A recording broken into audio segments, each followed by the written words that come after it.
Audio Jungle.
What scan list do I want to put it in? So you have 22 scan lists that are available.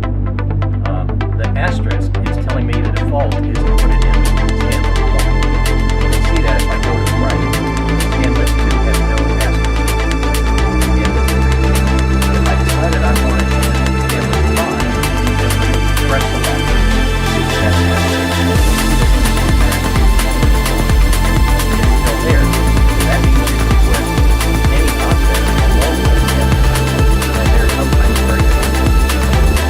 So in this case, I'll just put it in scan list 5. The next thing down the list is frequency. So it wants to know what frequency it is. So I'm going to press select.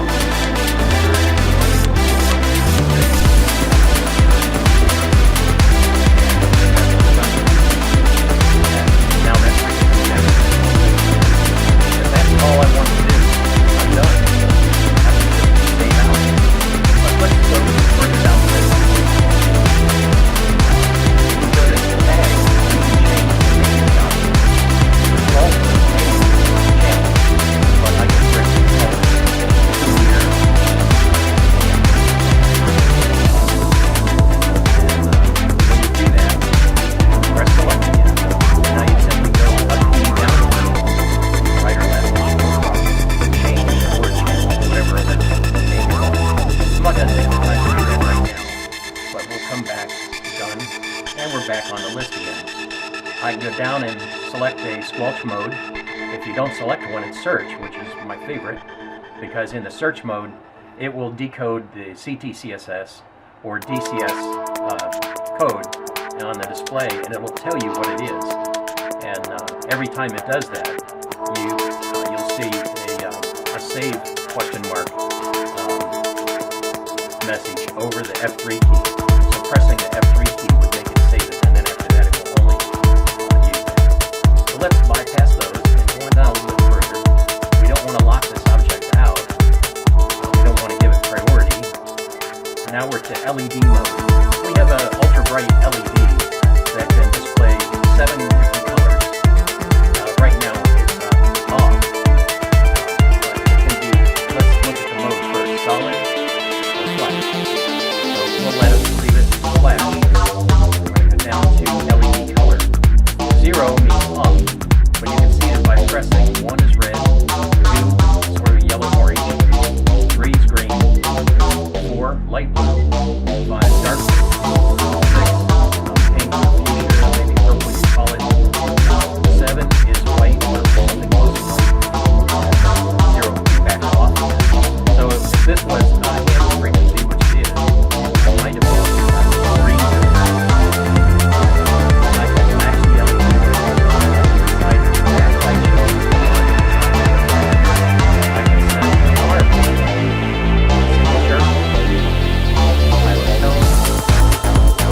tells me that's the 78th object that I've saved in the scanner, and now it's ready to go back to the scan mode and include that object in the scan.